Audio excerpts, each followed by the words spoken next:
And welcome to another episode of Ardent Cinema, the #1 podcast for book club style discussions of all things movies. This is a weekly podcast, and we encourage you to follow along as we take a deep dive into each movie's plot, overall themes, what we thought of the acting and directing, our feelings on the film, and more. At the end of each episode, we will announce the movie for next week, so make sure to listen until the end. I am your kind host, Sean.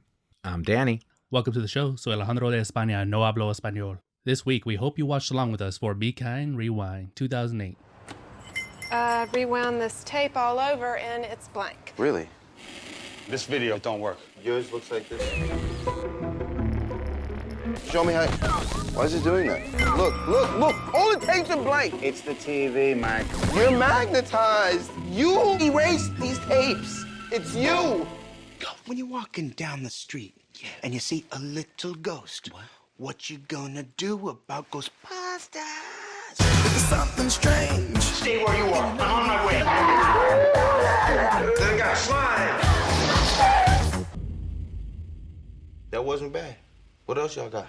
I will shoot you, and I know robot karate. What's happening to her? Our version is better. Our version is only 20 minutes. Damn, they're good. They can shoot any style. People want to see these movies. Two movies with heart and soul. Written and directed by Michel Gondry, you may know him from his other work on Eternal Sunshine of the Spotless Mind and The Science of Sleep. Ooh. Starring Jack Black as Jerry, Yassine Bey as Mike, Danny Glover as Mr. Fletcher, Mia Farrow as Miss Fallowitz, and Melanie Diaz as Alma. Sean, you haven't taken a plot synopsis for a while. You want to give it a shot? Sure. Hijinks ensue. Man gets magnetism. Erases all VHS tapes in locally owned store. Store managers decide, let's make our own films and sell to the people. They get the town to come in and help them with said venture. Government comes in. Hijinks ensue. Oh, Should I take it again? that was perfect. So for me, lots of fun, very, very wholesome. However, there wasn't any drama that connected with me personally, and it spends a lot of time acting as a love letter to jazz, Fats Waller, and Passaic, New Jersey, all of which I don't personally connect to. Also, I didn't find that Michel Gondry succeeded in adapting his surreal stylings with American actors, or at least with the American actors he chose. But as far as negatives, that's about it. I have a lot of positive things to say about it. What about you, Danny? Overall, I enjoyed the film. Yeah, like you said, it's a very feel-good movie. In general, I felt like there were a lot of wholehearted, funny moments and good performances from everybody, but especially Jack Black and Danny Glover's character. I enjoyed them the most. I guess one word to describe this film would be whimsy. It's kind of like this. I was going to say steamy. Steamy? Yeah. What? Saucy. Alma. I don't think there's. Huh? She has a little mustache. No, she does not. She did not have a mustache. They did the blind test. She didn't have He it. did the field test, exactly. Well, yeah. So, like I said, yeah, whimsy. It's strange. It's humorous, and it's simple. I'd say the film, and very straightforward. But I kind of enjoyed that. It was just nice to see them kind of trying to recreate some of these classic films in this Sweded way. Oh yeah. Which is for those who haven't seen the movie, Sweded is a term that Jack Black's character coins or comes up with on the spot to get people to pay more money to see these, Well, because it's very expensive to import them from Sweden. From Sweden, it's an of expensive course. country. Yeah, it's a far away expensive country, as Jack Black put it, which they fall for, kind of. It's a country, not a verb. Exactly. That's why it's expensive, because it's a faraway, expensive country. It's Exactly. Sweden. But no, it was really fun to just see them see the clever ways that they recreated all of these films. Definitely. So yeah, overall it was a good movie, but it does have its plot holes, which we'll discuss later. So for me, I absolutely love the film. This to me is the kind of film that shows the power of movies. It's unpretentious. It's a unifier of people. It sounds like you're biting my praises of Videodrome. I didn't mean to, although after the fact, It sounds very similar. it does sound very similar, actually. But for me, I like that the film doesn't take itself that seriously, but it also doesn't really offer any easy solutions to the characters' dilemmas either. Yes, the film was a bit saccharine, and some of the elements of the film seem kind of glued together, kind of cut and pasted together. But ultimately, those are minor nitpicks. So I look forward to talking more about some of the elements I really enjoyed about the film. Danny, you mentioned that one of your favorite aspects of the movie was seeing all the Sweded interpretations of Hollywood blockbusters. For me, that was probably my favorite aspect as well, especially the montage where they go through and you see all the recreations. And what's really beautiful about that to me is that you can't fake it. That's all stuff that they actually did have to create to... that's how they would do a zero-budget version of Men in Black or Lord of the Rings or whatever. So it was actually pretty inspirational. Yeah, actually, I was very inspired to almost go out myself and start making movies again. Just for fun. Like, hey, why not? Let's do some little low budget movies. Yeah, you forget what you can do with what you have. Yeah, exactly. I will say though, some of those props and it wasn't very realistic in terms of they live next to junkyards, being and stuff. Homemade. Some of these productions, I think, even though they look, they're very low budget, obviously, I feel like would take weeks to do in some cases. Sure, you have to give some leeway there. That felt kind of unrealistic. I think that was one of the surreal aspects of this film as well. Like, for example, they only had 2 hours to recreate Ghostbusters, to create a 20-minute interpretation of Ghostbusters, and they ran around with the camera for 2 hours. But then what they made, all those props that were created, the backpacks and the fishing line, to dangle the ghost in front of them. Yeah, everything they need, they have at their disposal. Yeah, somehow it magically appears. Like that actually, realistically, that 20-minute movie would probably take realistically a couple weeks to make. You can give it the benefit of the doubt because they live in this neighborhood where they're filled with junkyards and they have this shop with random garbage spewed everywhere. So you're like, okay, they just get it from their environment. Yeah, I turned my brain off a little bit for those parts, and you have to give it a break. This is like a fairy tale movie kind of thing. That's a good way to put it. So but me trying to think analytically, since I was watching it for the podcast, that did cross my mind, especially as with a filming background. Like, I know what it takes to create even a 5-minute movie. Yeah. And it's longer than that. Well, since you mentioned it, I was actually thinking during that scene where they're trying to recreate Ghostbusters, I'm like, don't they only have 2 hours? Are they shooting this in real time? They have everything they need. There's no second takes. There's no setups. There's no scene transitions. They're shooting minute for minute. 1 minute of shooting is 1 minute of footage. And then, of course, I find out it's 20-minute films. I'm like, okay, that's something. Yeah, even there, that would be tough. Their cuts were pretty much just hitting, record and stop. That's how they would make their cuts. Yeah, but they would also have to have no environment changes, nothing. Nothing. What did you guys think of the performances? I really liked everybody. Jack Black is always a ton of fun to watch. I was surprised to see him playing the wacky friend in a non-lead role, considering the work he'd already done before this movie. I mean, he'd done The Pick of Destiny, School of Rock, Nacho Libre, Shallow Hal, a bunch of leading roles. The last quirky friend role he did was 8 years earlier in High Fidelity. So I'm assuming he took this role because he wants to work with Michel Gondry. And I wouldn't be surprised if he took a pay cut as well. When did he make The Cable Guy? When was he in that? I'm not sure, but he's significantly younger there. So that must have been over 8 years. I thought that was after School of Rock. You think so? I don't know. I'd have to look that one up. I'm not entirely sure, but... I remember him looking pretty young there. Okay, because if he did do it after the fact, that was quite a small role for him as well. Right. For that would be crazy. Someone of his stature. But maybe he wanted to work with Ben Stiller and Jim Carrey. Right, could be. Who wouldn't? But I think... I mean, at this point, he'd done The Holiday, and romantic comedies at the time paid big, so he took a pay cut for this. Oh, definitely. I mean, especially considering the budget for this movie was $20 million, which is... 20 million, yeah. Nothing. That's probably his starting pay in most movies. Exactly. I mean, that's a quarter of his starting pay. But yeah, it seemed more like a passion project for him. Definitely. And I'm happy for it. He was fantastic. Yeah, he was. He really was. I mean, I think he was in his element. I mean, that's what Jack Black is about, right? Being wacky and crazy. Sure, I always hope for more from him, but yeah, he's always great at doing that. Yeah. And then you could see the aspects of the School of Rock in him. Like there was like the part where they were like pretending to play music in the shop, and he was doing he was doing his little like musical fibs. That was fun to see. He's got to get that in almost every movie, that he's like actually acting in that little like strumming of the guitar motion that he does. I feel like half the movies that I've seen him in live, he does that. He's got a scat at least one time. Scabba-dabba-dabba.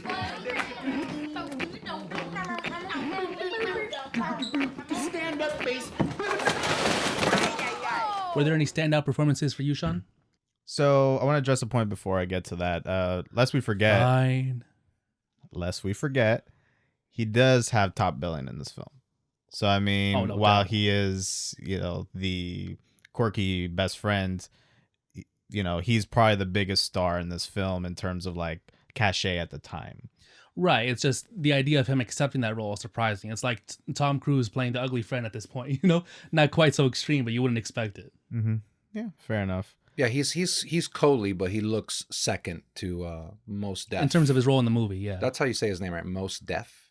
Yasiin Bey. So he was originally known as Mos Def, but he changed his name. I'm not sure if that's his actual name or that was a name that he came up with at some point, but he's known now as Yasiin Bey. Yasiin Bey? Yeah. Okay.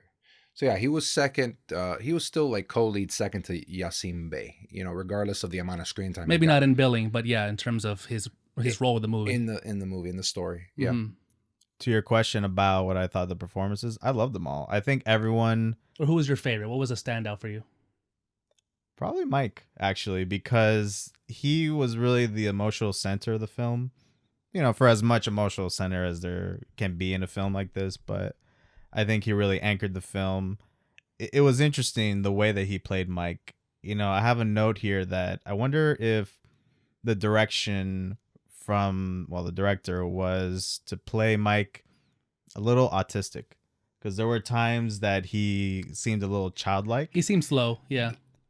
So this is going to be maybe sound a little insulting to the guy, but like I made a note saying that I felt like that character or that actor, he played roles, all his roles very similar to his character in Be Kind Rewind. Like for example, in Hitchhiker's Guide to the Galaxy, he also plays that kind of unhinged, slowish kind of role. I'm not sure. I mean, to be fair, those are my only two examples that I can think of for him.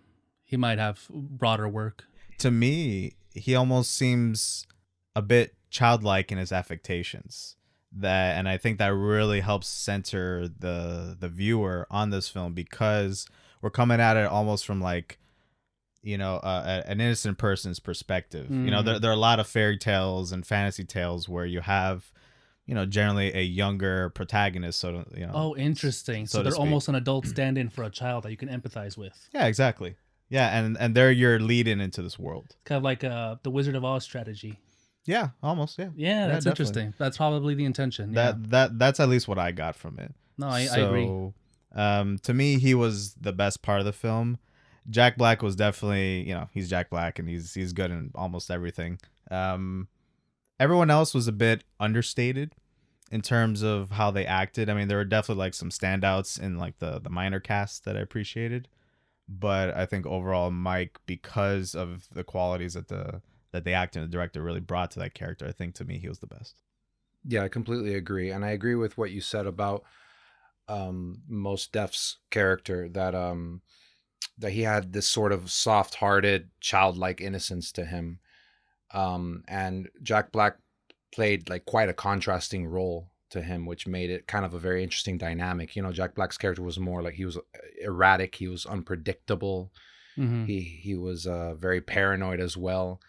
So I have a point about that, and it's, I guess, one of my critiques about the film, even though it's minor, all things in all respects. Jack Black's character is an anarchist, and he's like someone who rails against the government.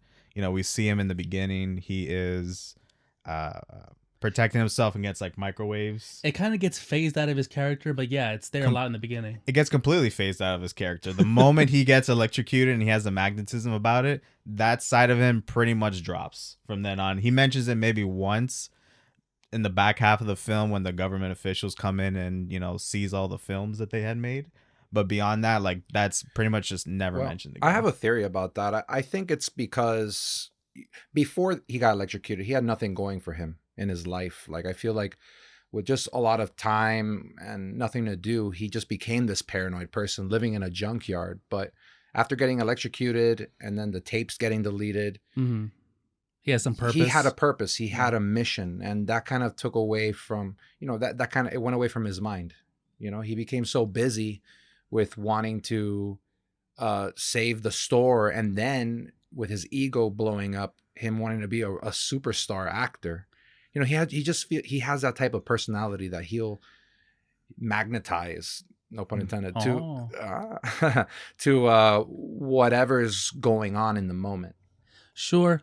Obviously, I don't think that side of him would have dropped out. He still would have been a paranoid, anti-government kook. I agree with you there. I do agree it would have helped kind of direct him, at least, make him less chaotic. Yeah, I think the intention by the director was exactly what you were saying, Danny, is that now he has a purpose. Now he has a reason to, you know, get up every day, right?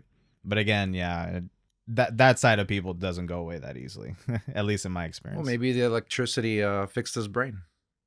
No, I don't know about that. I mean, he gets in blackface a couple times later in the film, so that's a different problem. Well, so, yeah, fair enough. We've mentioned him getting electrocuted and being magnetized. I'd like to flesh that out in case anybody hasn't seen this film.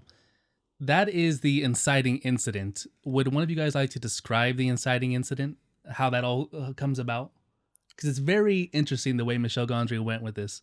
So I'll give it a shot. All right.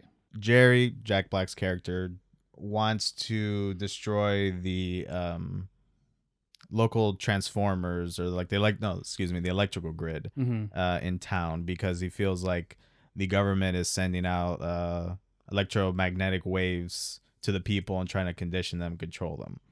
So he convinces Mike to come with him and, you know, sabotage the electrical grid. So they go in, which, by the way, they're camouflaged, which that part was hilarious. So they set up a ladder on a fence. They're climbing over, and of course the police have to be there because they always show up at the worst times. And they just so happen to be camouflaged as the background of the electrical grid and the ladder and the ladder itself. So the cops are looking directly at them, but they're not moving, and they're completely blended in. I was actually really impressed with how the film showcased that, because it took me a second to actually find where they were. No, that's Jerry's skills. He planned it all out. Fair enough. So Mike decides, oh, you know what? I don't want any of this. And he leaves Jerry. So Jerry decides to continue the mission on his own, and he's got like a little grappling hook, and he's trying to fiddle with it, getting over the next fence. And eventually he gets to like the other side, and then I think he hits the grappling hook on the electrical grid or something like that. On the transformer, yeah. On the transformer, and he gets electrocuted, which, you know, that kind of scene doesn't happen anywhere else in the film. It reminds me a lot of those like movies in the 2000s where you have like one wacky inciting incident, as you would put it, that's like completely incongruous with the rest of the film. For those 5 minutes, it's a cartoon. Yeah, exactly. And then the rest of the film is like pretty straight-laced from there. Yeah. Well, at least until he vomits and pisses out his powers, which was also cartoony. Fair enough. Yeah, I felt like it was a big contrast in tone overall. Like when I was watching that scene, I remember thinking to myself, is this some kind of superhero movie all of a sudden? You know, it plays with that tone a few other times, but I agree that it's definitely not it's not consistent. Yeah, it's not. There's like 2 or 3 moments where that tone, it shifts to that tone and then comes out of it, and every time it kind of threw me off a little bit. So my theory is that looked a lot like something that would be out of Ghostbusters. I was thinking the same thing. It felt like a Ghostbusters scene. And like the electricity effects on him kind of looked like it, almost like he's getting shot by like the proton pack or whatever you call that gun from Ghostbusters.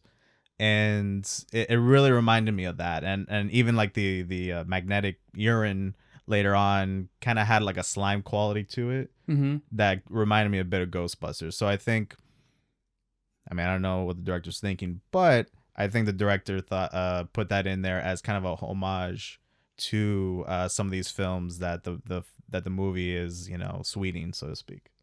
Right. And so the little part you left out there is that he gets electrocuted and he becomes magnetized and he erases all the tapes. So Mike had been left in charge by Mr. Fletcher, and his first day in charge, he lets in his friend who erases all the tapes. And then they then have to create their own versions of these Hollywood films and start selling them to try and keep the business afloat while Fletcher's gone. Pretty nutty concept as an inciting incident. I wrote down what I would have done in a standard movie to create the same effect for the inciting incident. So I would keep the beginning the same. Mr. Fletcher leaves Mike in charge. Mike and Jerry have an argument, start horsing around, and cause an electrical fire, burst a pipe, or damage the building in some way that causes the videotapes to be destroyed. This would call back to when Mr. Fletcher is in the zoning office and is being told that the building needs to be demolished because nothing is up to code and the building's falling apart. That's not the way Michelle went. I mean, doesn't that seem like it kind of writes itself? And he goes for this crazy electrocution, magnetization plot. I mean, it kind of feels very Michelle Gondry, right? Because it's he enjoys. No, I'm saying this as a compliment. Yeah, I like it. Oh, okay, that you like it. Okay, Yeah. I thought you were saying that this is how I preferred it to be. No, that's how anybody else done. would have wrote it. They had the zoning. They had the gotcha. zoning scene, which Yeah. sets up the building falling apart and them Right. burning the inventory or whatever. Yeah, exactly. No, I agree. He definitely went a very unique route, and I think that's part of what makes this movie very memorable. Mm-hmm.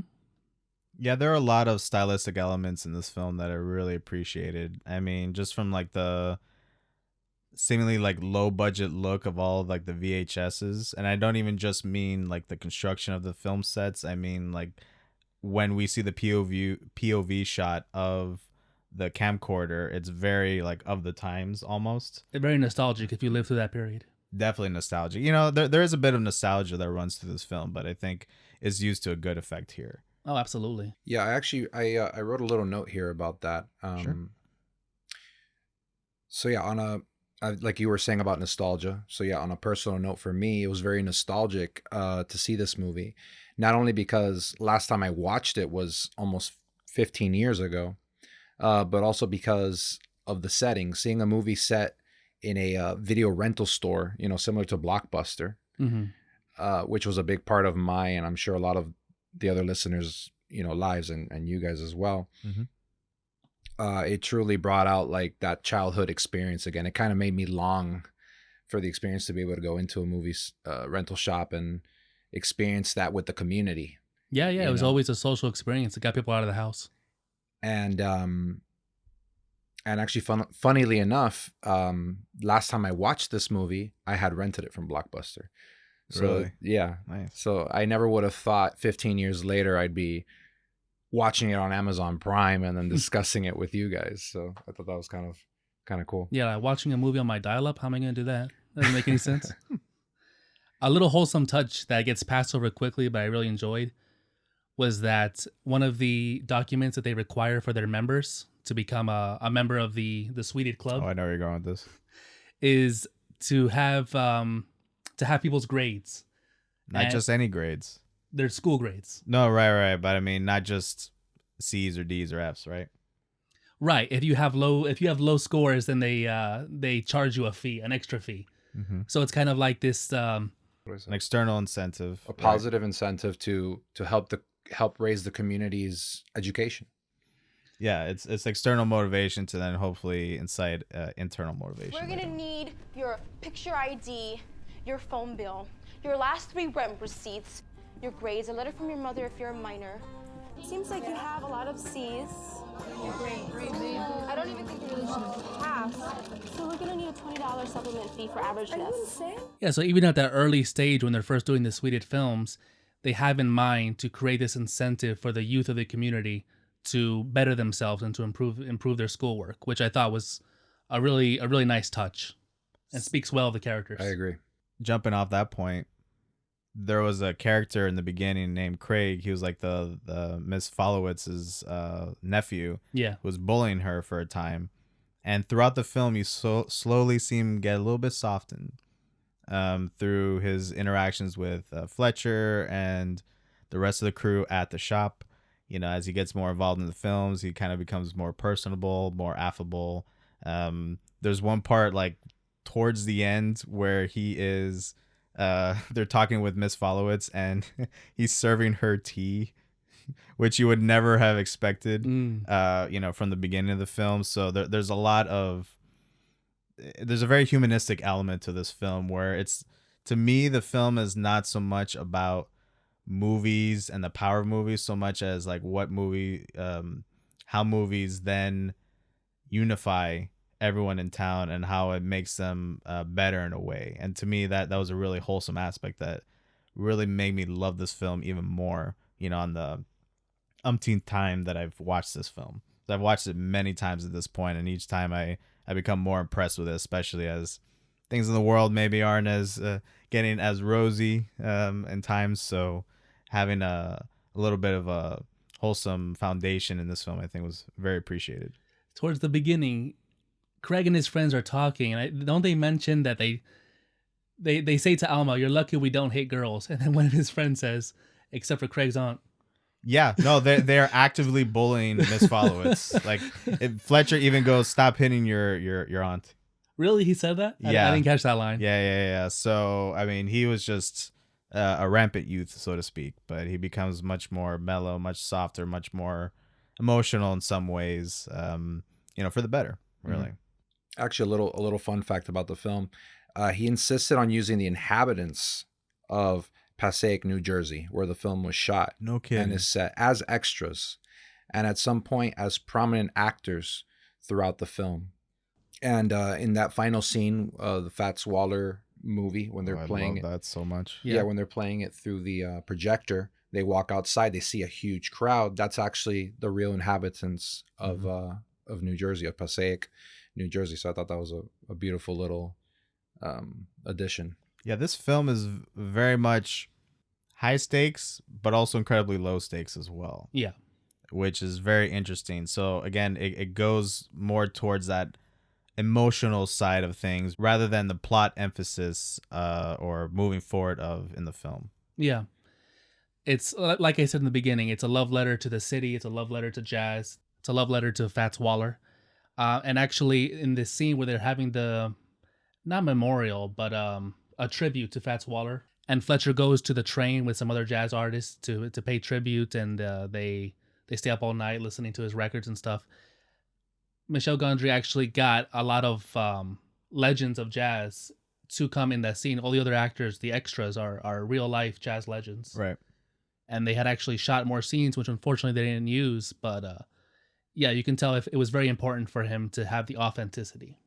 Definitely.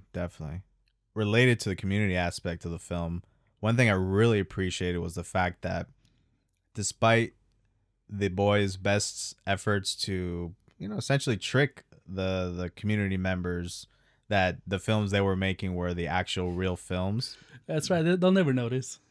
Yeah, they'll never notice that all these big budget action movies are 20 minutes long or that somehow they star the same black guy and white guy with glasses every time. And wait a minute, those guys kind of look familiar.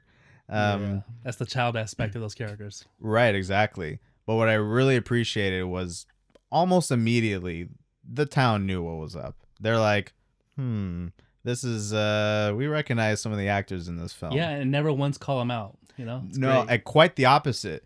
Not only do they not call them out, they come in to support them. They go, hey, what, you know, we want to rent these. Not only that, we want to be a part of it, right? And that, to me, I thought was just such a wonderful aspect of this film that I really don't see too often, which is, you know, you have characters that are involved in their own drama or whatever you want to call it.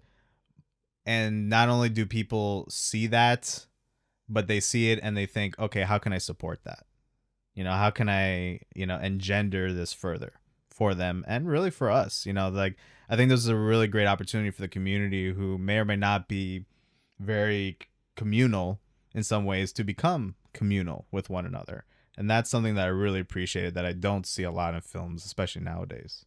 Yeah, I completely agree. That was very wholesome to see. And yes, jumping on your point, the guy, the lead gangbanger teenager, Craig? teeny bopper, as you would say. Yes. That scene, he's the first one that hears that term, Sweded, what it is. And then later on, you see Jack Black and the group making a movie like under an expressway, and he comes in his car, and I was thinking for that moment, like they're caught, Yeah, they're caught and they're gonna be, torn apart. they're gonna get beaten up or something like that. And he comes out and he's like, "Yo, how long is this movie gonna take, bro?" Like, and he sees them with a camcorder there, and I was like thrown off by that. I was like, "What's going on?" I guess he thinks He knew immediately. Yeah. he knew immediately, or he thought that's what Sweded meant. Like they're the ones doing the Sweded. I don't know. It was. Oh, he knew as soon as he was being told. He had that expression on his face. Yeah, nobody is an idiot here. Everyone Except understands. for our main characters. Well, yeah. But I mean, they knew immediately, like, oh, they're not only trying to film these, but they're really trying their best. Yeah. And we want to support that. And again, I keep harping on that point, but I think it's really, to me, the emotional foundation of this film is that it's just a bunch of communal support. Yeah, and nobody ever has to be asked. Exactly. Nobody is asked. Everyone is volunteering. Yeah, I love it also, that same scene that I was talking about, that he just like, he grabs the gun, he's like, "Let me do it myself. This is how you do it." And he starts being a part of the movie like instantaneously. I can handle this guy. Nah, I got it, man. We're Let me show you how to almost do done. this, man. I will shoot you, and I know robot karate. I got something for you, man. I'll take you to the... You want something? And it just felt so wholesome. Like the community was just looking for something to bring themselves together. They kind of realized that everything was degenerating. And this the was community was falling apart. It didn't seem like many people had jobs. It was rough. Yeah, this was like an escape. Right. Probably people didn't really care much about the video rental shop at all. They probably knew Fletcher and Jerry and Mike, but beyond that, it was very inconsequential. They had other video stores. It was no big loss. Yeah, they had West Coast. Right. So for them, this is an opportunity that they seized, where they thought, I could be a part of something big. Yeah, exactly. And speaking to that there's other video stores and better ones, I noticed that the selection at Be Kind Rewind is extremely paltry. I think I have a bigger collection of movies here in our recording studio than they have in their whole store. It's Mr. Fletcher. He's like, no big budget action movies, just the classics. No new releases. No releases after like 1999. It was a ton of fun for me to pause it though and actually take a look at what they have. Oh, did you notice any unique ones in there? Oh, nothing unique, but everything was I noticed that everything was correct to the time period, and it was another nostalgic moment for me because I remember seeing those exact copies in the video store. No Scent of a Woman. No. It was all proper late 90s movies. Gotcha. But yeah, that was a lot of fun for me to pause it whenever they were showing the selection. One more thing I want to add to the communal aspect of the film is that you see that progression over time in the film. At the beginning, it's just Mike and Jerry. Then it's Mike, Jerry, and Alma and Wilson. Wilson, they're, they're mechanic / junkyard man. I don't know how you would describe him. I guess that. Yeah. I don't even know how they got him to do this. Again, he's got nothing to do. Yeah. He's a mechanic with no customers. Yeah, well, the first time we see him, I believe he is fixing up a car for somebody. And he puts these giant mufflers on the sides of the car. Which, was that him? I thought Jerry did that. No, him and Jerry, because Jerry kind of worked for him. Right, on and off. But anyways, first is them four, and then they start introducing more and more people over time until it crescendos at the very end where everyone is surrounded at the shop. Because in the beginning, you see like maybe one person here, one person there coming to the shop, or it's empty. And then by the end, the whole town is surrounded this one little video shop, which I thought, really dovetailed nicely into the, theme of the film, which is like, unifying aspect of films, unifying aspect of, I don't know how you would describe it. Yeah, It's interesting. It's very much. It reminds me of Cinema Paradiso. That movie focuses less on the community and more the impact that movies have on their lives. And this film is really about how it brings people together, and as opposed to just how it transforms each individual. You mentioned how it built up from Alma and the mechanic. I really like the scene where they go and recruit Alma, because Jerry is trying not to recruit her, but to recruit her sister. Cindy, I think. Yeah, I guess he has a thing for her, and she's too busy. So he's like, "Oh, why don't you just get my sister?"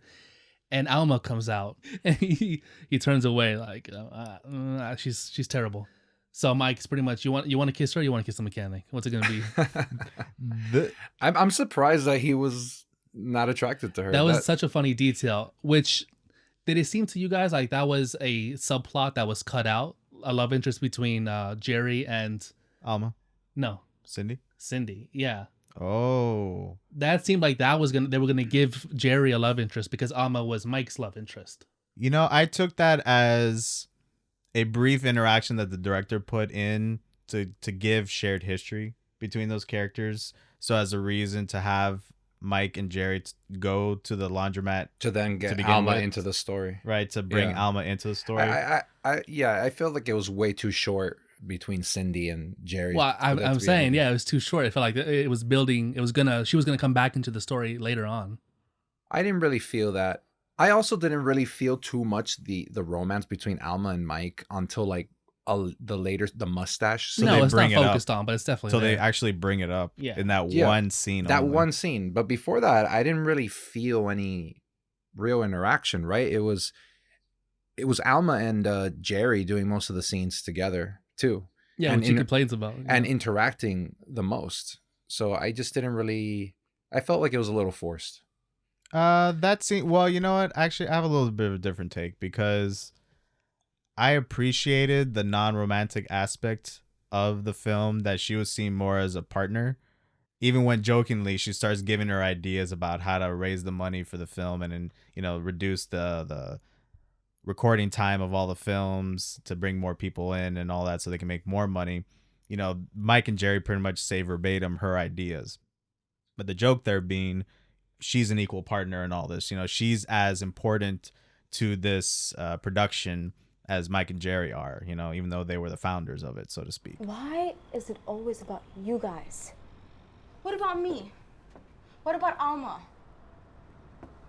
I want to be a filthy punk too, So for me, that scene, that love interest scene, where they start to kind of notice each other, I appreciated it well enough because I thought to myself, it would be weird if they never mentioned that. I have the exact same viewpoint. It just shows that they're human beings, but I don't find it forced because they don't build on it. Exactly. It's said there at that one moment, and then it's never brought up again. You're right. You're right. If they like kissed in that moment and then they were like a couple after that, then I would feel really odd about it. But you guys are right. Like, she doesn't even let him kiss her.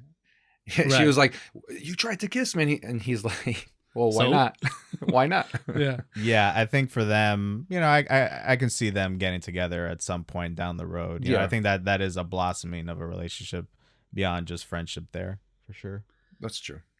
What was your favorite Sweded film? Well, it ties into a funny, so I'll say this one because I thought it was the most hilarious. I don't remember the name of it, but it was like a Muhammad Ali story where Jack Black is playing, I guess, Muhammad Ali.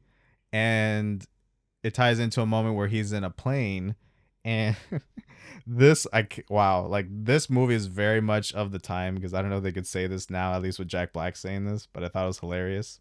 Look, it's incredible.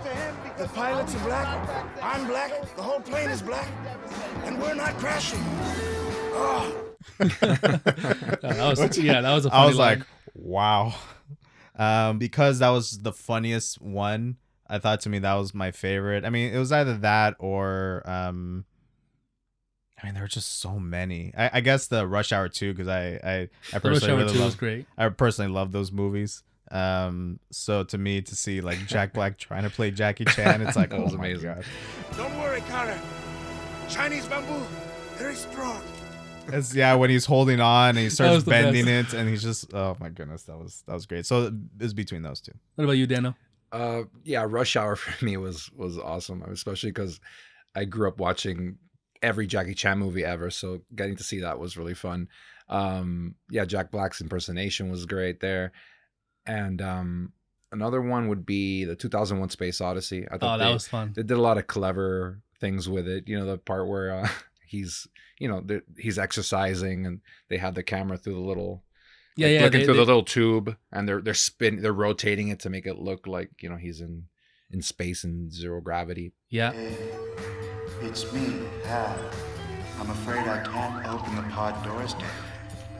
Why don't you take a jog around the space capsule? I thought that was really cool. And let's see, that was another one. Men in Black? Yes, Men in Black. I knew it. Yeah, that's the one. Yeah, where they mimic the car going at full speed, like that was so smart. I love that. On the ceiling of the tunnel of the highway. The Queen's Tunnel, I think. Queen's Tunnel. Yeah. That was such a cool scene. Mm-hmm. I really my favorite by far was the Driving Miss Daisy with Jack and Jerry. Oh my gosh. Mike is like, I don't want to do that one. Jerry is completely harassing Mike the whole time and berating him. Okay, that's the spot. Pull over the car. Stop the car right here. This is not the spot. Are you deaf? Oh no, Hokey. You're illiterate, aren't you? I'll teach you how to read. A W is like a mountain upside down. Isn't that clever? Other than, what do you got? Okay, Jerry, stop. What? Would you stop? No. Yeah, Mike was having enough. Oh, he not only did he have enough, when they actually did it again, they weren't even in it. It was Miss Followitz and Fletcher that were doing I don't it. like the remake. I like the original. Oh, I thought that was hilarious. Definitely. I wish we could have seen the Sweded Lord of the Rings. We see the cover a few times, but no footage. I know. It's not Chekhov's, but it's like Chekhov's movie almost. Keeps coming back, and I thought that would be like the big production at the end or something. When I first watched the film, I was like, oh, they're going to do Lord of the Rings, like this big production at the end. That'll get people in it. Because, this is coming off of a few years after that movie had come out, so it's still pretty popular at the time. Yeah, I wonder if there are any deleted scenes that maybe showcase some extra movies that on the Blu-ray. No, I didn't see any deleted scenes. I mean, there has to be, but it wasn't featured. But speaking of which, they do have on the Blu-ray the entire Fats Waller Was Born Here movie, uncut. So that's their biggest production. Later on in the movie, they create this documentary in order to raise finances to save the building. Yeah. And they make a movie called Fats Waller Was Born Here. And this is interspliced throughout the film. Right. So on the special features, you can see the entire thing. That was a lot of fun. I checked that out. It gave me a bit of a headache because of that fan. They put a fan in front of the camera to mimic old film. That gave me a bit of a migraine. Another thing that I thought was pretty clever in the sweeting of these films. For all the night scenes, they actually shot in negative. The negative option on the camera, and then they would use reversed negative photocopy cutouts. Yes, and paste it on their face. So Which that I didn't see why that was necessary, but it was great. It was awesome. Related to that, one thing that I really appreciated about this film, ultimately, I don't like this aspect in a lot of comedies, but in this one I really do, just because of the nature of the film. It almost seems like just a bunch of gags that were kind of spliced together with like a clear thorough line between it. Like normally when I see that in a comedy, I'm like, okay, this actor is just riffing on this point, and yeah, it's funny, but like that's clearly something that the director didn't intend for. Well, because a lot of times when you see that, like you hinted at, it's due to just improv scene after improv scene, which can get grating because it's really obvious. Right, exactly. This didn't feel like it's clearly structured. Exactly. But it still, to me, feels like there were just a bunch of it almost feels cartoonish in the way that this film was constructed. A lot of times I would imagine in cartoon making or animation or whatever, that they have specific scenes in mind that they want to highlight in the cartoon. Mm-hmm. And then they have a bunch of things in between to kind of transition towards that. I almost feel like this film, a lot of it was exactly that. in some ways, but then obviously they have the emotional kickers, towards the end. Yeah, I can definitely see that. I wanted to bring something up that caught my attention. Alma has a line about midway through the film where she wants you had talked about this scene before where she's trying to cut down on the time of the movies. Mm-hmm. And she mentions that it's okay that they're short because 20 minutes is the perfect length anyway. People can't concentrate longer than that. I knew you were going to bring that one up. Considering that this was written by Michel Gondry as well, I wonder how much of that was his own personal feelings. Because after this movie, he went on to make about 50 short films. He hasn't done another theatrical until now, actually. He's in pre-production for one. Oh, wow. So since 2008, he's been making short films. Huh. Were all his films pretty long before that? He had other shorts, but he had done the 2 theatrical films I mentioned before. Eternal Sunshine and The Science of Sleep. I haven't seen either. Are they particularly long? No, not particularly long. They're not. I don't think they break Standard. 2 hours. They're standard. I don't think they go over 2 hours. Okay, because when you said that, I thought of, oh, maybe this is a critique that he's heard about his films, so he's kind of lambasting that almost. So I have a couple of fun facts that Funnies? I want to give you guys. They're not funnies. That's Sean's job. Well, yeah, no, we gotta wait. It's trademarked. Yeah. Okay, mine's the Did You Know? Okay, segment. Danny's Did You Know? The more you know. DDYK. What was? Oh yeah. Danny's Did You Know? Danny's Did You Know? Okay. So the first one is. Yep, I knew it. In keeping with the spirit of the film, writer and director Michel Gondry Sweded a version of this movie's trailer featuring only himself on screen. Oh, no way. Yeah, I watched it after watching the film. It's pretty. At first, I thought it because I was looking for something else. I think on YouTube involving the movie, and I thought this was a fan made thing. I thought some random guy just Sweded this, and he was talking talking with a French accent too. And then I ran across this fact, and I went back, and then the comments were like, "Oh yeah, Gondry, this and that." So I was like, "Oh, wow, interesting." So I recommend you guys watch it For sure. It was good. Another one here is during the first scene with the Be Kind Rewind video store, a music video can be seen playing on the television behind the checkout counter. It's the music video for La Maison, I think that's how you say it, by French rock group Oui Oui, which Michel Gondry directed. Gondry was also the drummer for Oui Oui when they were still together between 1983 and 1992. Yeah, he was. Impressive. He did the drums for the jazz piece that plays in the beginning of the movie. Oh, cool. Yeah.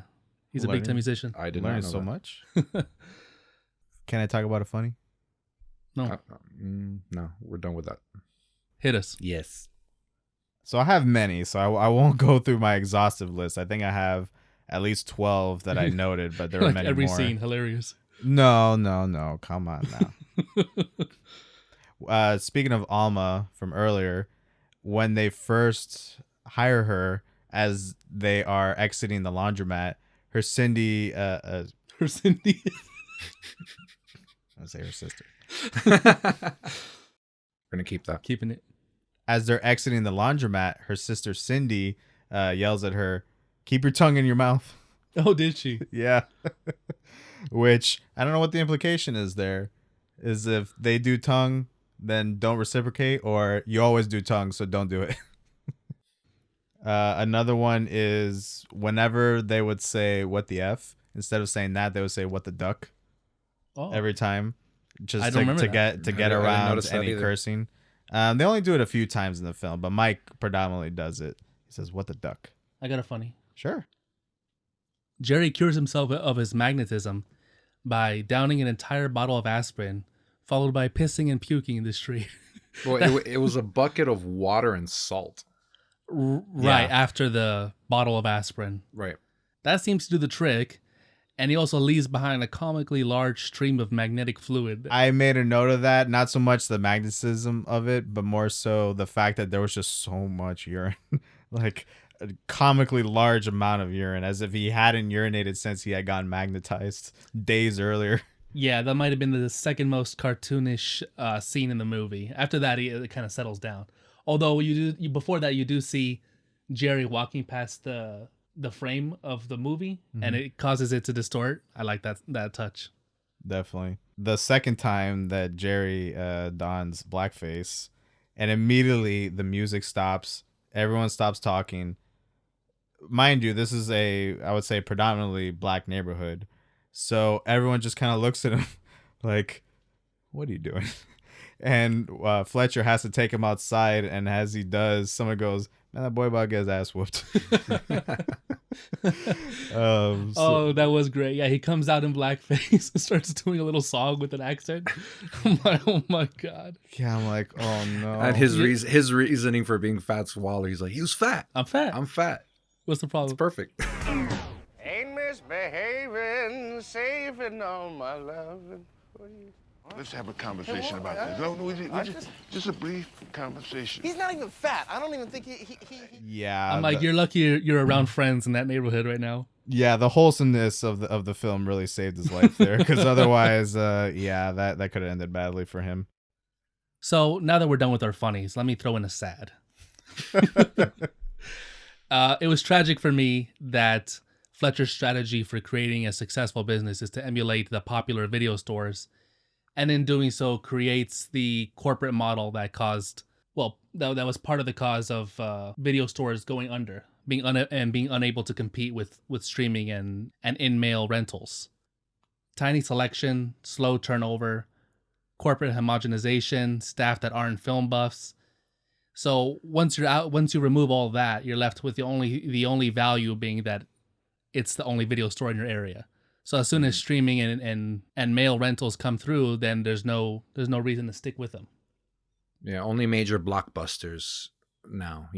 Forget all the niche films, and right, and that may be more successful in the short term, but it removes any advantage you have over online streaming. So I can really see an alternate universe where boutique video stores that offered deep cut selections and knowledgeable staff stayed around. So there's a thorough line of fighting against gentrification throughout the film, and not only of the video shop where these what would you call them? I call them city council members, but I'm not sure. Like the two people that Fletcher would talk to. Yeah, I don't think any higher than that. That seemed like council members. Okay, so the two people that Fletcher talked to, the city council members, they want to replace the store with I think like a duplex or a condo complex. Yeah, right? Exactly.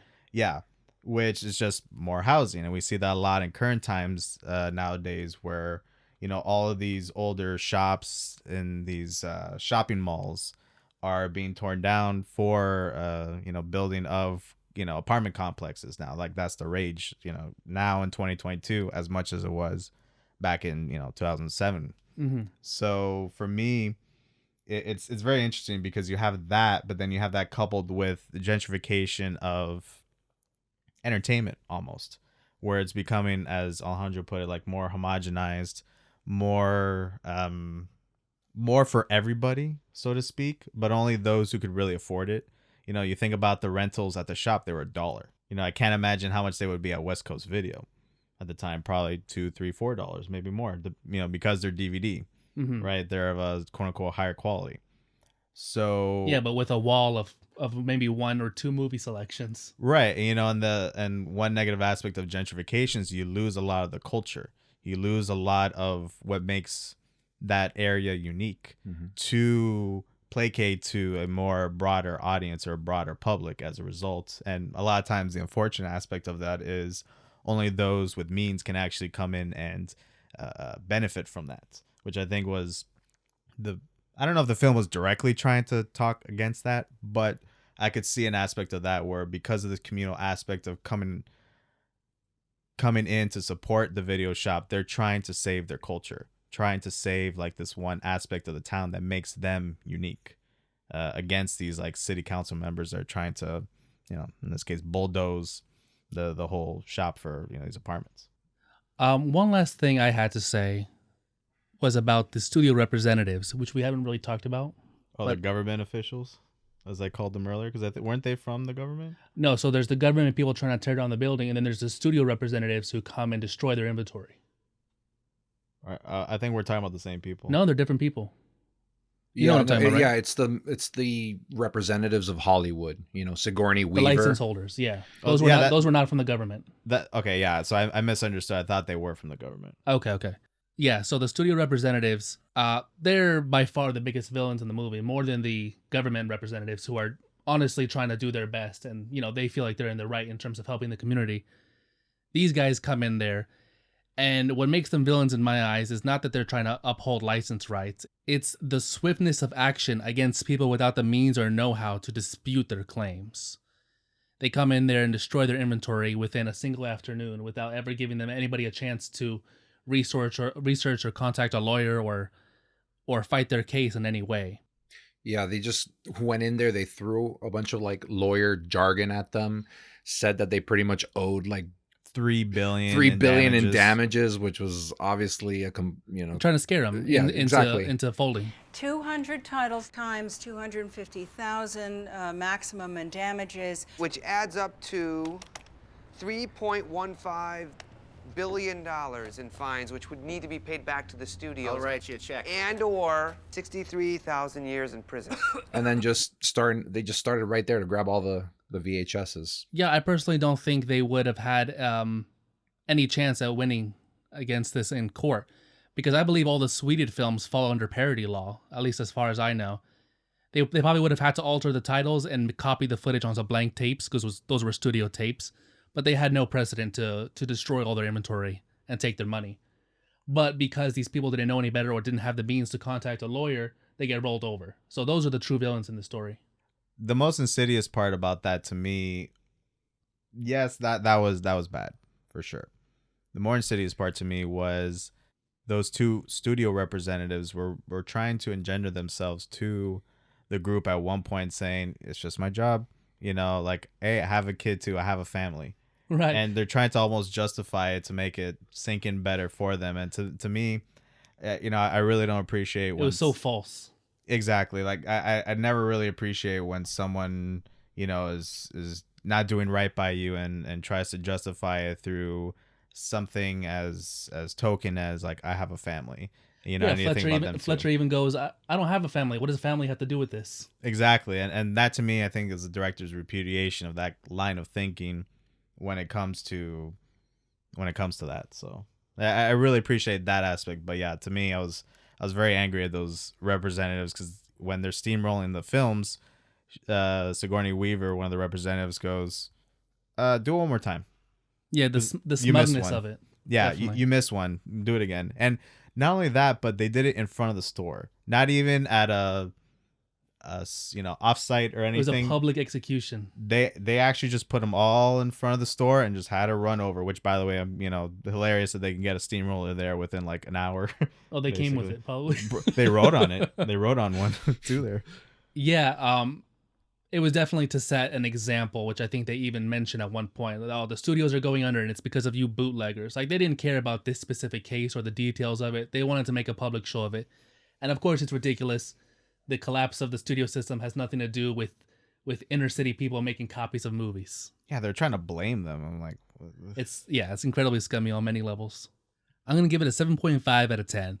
It mostly succeeds, but I believe it suffers from narrow focus, some miscasting, and not having enough dramatic bite for the intended emotional payoff. I think you kind of need to have a love for the city, for Fats Waller, for jazz, and the movie tries to instill that in you, and it didn't quite work for me, so I think that's more of an individual basis.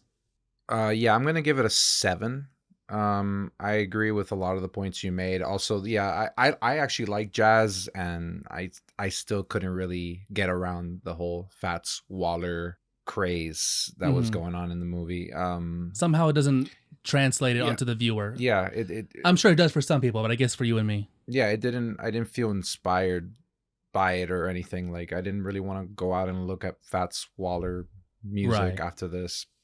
So I guess in that regard, it didn't really hit the mark. I did really enjoy Jack Black's performance. I thought he did really well. I think a lot of the comedy didn't stick to, not a lot, no, some of it. Some comedy just didn't stick. There were not really any like really, really funny moments. It was just kind of like small chuckles. It was a good time the whole time. It was a good, I just like that it was very positive and wholehearted. I enjoyed that aspect of it, and it appealed to a lot of nostalgia for me. Mm-hmm. And I didn't like, I guess, how open-ended the ending was as well. Like, I didn't know. Oh, really? Yeah, like, I guess the store isn't saved. That was their last little hurrah, and like now it's gonna be torn down, I suppose. That wasn't open ended. Like the store isn't saved. They're gonna bulldoze it. Oh, okay, But that was just one last hurrah by the store. Well, a part of me thought because the city council guy went up to Mr. Fletcher. You have a tinge of hope there. Yeah, he was like shaking his hand, like, "Oh wow, good job!" Like maybe he realized that the store has more significance than he even definitely thought. not though. Definitely not. I didn't read that at all. Oh well, no, that's why I meant like by open ended, at least for me. They got his respect. He definitely looked down on them before and their problems. He turned his nose up at it. So it's like I respect you, but I'm still gonna bulldoze this, and you're moving to the projects. It was a win. I wouldn't say an emotional win. I would say it's an emotional win. Yeah, it wasn't a total win, but it was an emotional and a moral victory. Definitely bittersweet, you could say. Yeah, but more sweet than bitter. I want to reiterate that I really did enjoy the movie, and I'd recommend it. Yeah, no, I overall really enjoyed it too. I mean, a 7's a good score. Yeah. You know. Yeah, that's my take. I give it a 9 out of 10. Actually. Hey yo. Whoa. I love this film. To your guys' points about Fats Waller and the love of jazz, to me that was more of a tertiary aspect of the film. To me, that felt like this is what the characters are into, and I can appreciate that, even though I'm not really versed in that world whatsoever. I was just more appreciative of their emotional support to one another and the way that they gathered around and supported each other, throughout the film. That to me, I took much more wholeheartedly than I did like the jazz and Fats Waller aspects of the film. I really loved the finale of the film because it showcased the fact that despite all of this, that even with this communal coming together, it won't necessarily solve all problems, but at the very least, they know that they have a community that surrounds them, that they can rely upon, that they can, bolster each other and support each other. That whole finale scene, I actually teared up a bit. And I think I've done that every time I've watched it, to be honest. But I don't know. I got very emotional at it. Just the way that finale scene was shot, where it was mostly on people's reactions to themselves in the film, as opposed to just seeing the whole film, uncut. Because other movies, I could see them just showing the film, and now you see like the results of their production. That's not what this film was about. It's more about how people acted and how they reacted and how they felt about their acting in these films and how that brought everyone together. And I really appreciated that it really just closed up on everyone's reactions, whether it was like sad or joyful or someone saying like, "Hey, that's me, like check it out." And that to me, I thought was very beautiful. And then for them to come out at the end and you see the whole community there and they're all clapping, what is essentially a silent film, because I don't think they could hear any of the dialogue or the music at all. So they're just watching the whole, half the town just kind of pantomime basically in this film. Yeah, they were just proud of each other. Yeah, they were really, they really came out and supported one another. So again, that to me really hit me deep, and I really appreciate that. So for me, I always love that film. Love the film for that. Yeah, definitely. Is there anything you guys like to share that you've watched this week? I've been continuing watching the anime I mentioned last week, Golden Kamuy. It's a wonderful anime. I'm about like maybe 8 or 9 episodes into it, and it's only been getting better and better. So highly recommend watching it. I think it's on Crunchyroll now, so check it out. Nice. I went ahead and watched Angel's Egg. Rewatched it actually. It's a beautiful 1985 Japanese animated film. Deals with questions of faith. That's the main theme in it. Its art has inspired a wide range of works from Dark Souls to Ghost in the Shell. Unfortunately, there's no Blu-ray with English subtitles, so you'll have to pirate this one if you want to see it in HD with subtitles. However, there's only a handful of lines throughout, so what I did actually is watch the Blu-ray with the subtitles on my phone, so that's easy enough to follow. It's a slow burn at only 71 minutes, so I think most people can handle that, and I highly recommend it. What about you, Dano? Well, I see we've all gone animated this week. Have you too? Yeah, I'm currently... The silent theme. I'm currently watching... I'm on season 4 of Castlevania. It's very good. The quality is, I'd say, the same as the first 3 seasons. So, yeah, highly recommend it.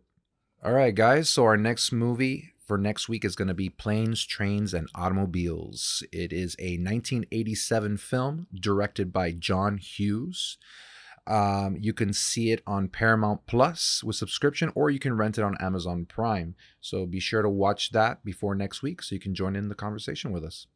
Speaking of joining in the conversation, you can find us on Instagram and Twitter at Ardent Cinema. Mommy. And if you're listening to this on YouTube, please give us a like, smash that subscribe button, and hit the little notify bell next to it so that you're made aware. Ding, ding, ding, indeed. So that you're made aware of when the next episode will drop. Hint, Mondays. Thanks for listening, guys. And with that, we'll bid you adieu. Long live the new flesh. Farewell.